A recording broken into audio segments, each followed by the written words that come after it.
নমস্কার বন্ধুরা, defence knowledge আপডেটসে আপনাদের স্বাগত।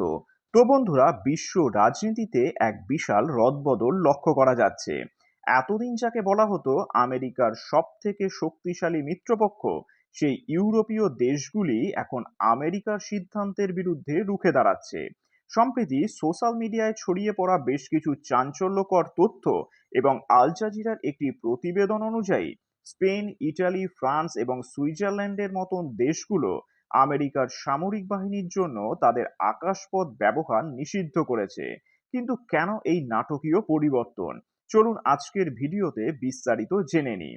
আসলে সাম্প্রতিক খবর অনুযায়ী স্পেন পরিষ্কার জানিয়ে দিয়েছে যে ইরান এবং আমেরিকার মধ্যে চলমান উত্তেজনায় বা কোনো সম্ভাব্য যুদ্ধে তারা আমেরিকার সামরিক বিমানকে নিজেদের আকাশপথ ব্যবহার করতে দেবে না। শুধু তাই নয়, স্পেনের মাটিতে থাকা যৌথ সামরিক ঘাঁটিগুলিকেও এই যুদ্ধের কাজে ব্যবহার করার অনুমতি দিতে অস্বীকার করেছে স্পেন। শুধু স্পেন নয়, তালিকায় রয়েছে ফ্রান্স এবং ইটালির মতন বড় শক্তিগুলিও। এমনকি নিরপেক্ষ দেশ হিসেবে পরিচিত সুইজারল্যান্ডও মার্কিন সামরিক মুভমেন্টের জন্য তাদের আকাশপথ বন্ধ রাখার সিদ্ধান্ত নিয়েছে বলে জানা যাচ্ছে। পোল্যান্ড, যারা সাধারণত আমেরিকার ঘনিষ্ঠ মিত্র, তারাও ইউএসকে মিসাইলের ব্যাটারি সরবরাহ করতে অস্বীকার করেছে। ইউরোপীয় দেশগুলোর এই অবস্থানের পেছনে মূল দুটি বড় কারণ রয়েছে। প্রথমত, ইউরোপীয় ইউনিয়ন এখন নিজেদের সিদ্ধান্ত নিজেরাই নিতে চাইছে।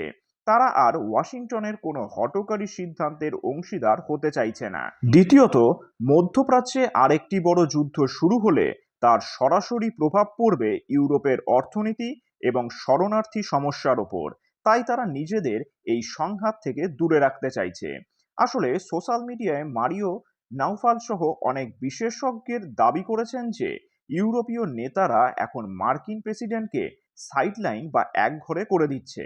বর্তমান ভূ রাজনীতিতে এটি অত্যন্ত বিরল ঘটনা, যেখানে ন্যাটোর অন্তর্ভুক্ত দেশগুলো আমেরিকার সামরিক পরিকল্পনায় সরাসরি বাধা দিচ্ছে। এই ঘটনা যদি দীর্ঘস্থায়ী হয়, তবে তা বিশ্ব রাজনীতিতে আমেরিকার একচ্ছত্র আধিপত্যের অবসান ঘটাতে পারে। ইউরোপের এই নিজস্ব সিদ্ধান্ত নেওয়ার ক্ষমতা কি নতুন কোনো বিশ্ব ব্যবস্থার ইঙ্গিত দিচ্ছে? আপনার কি মনে হয়? কমেন্ট করে অবশ্যই জানান। আর ভিডিওটি ভালো লাগলে অবশ্যই একটা লাইক করে দিন এবং আন্তর্জাতিক রাজনীতির এমন আরও আপডেট পেতে এই চ্যানেলটিকে অবশ্যই সাবস্ক্রাইব করে রাখুন। ধন্যবাদ।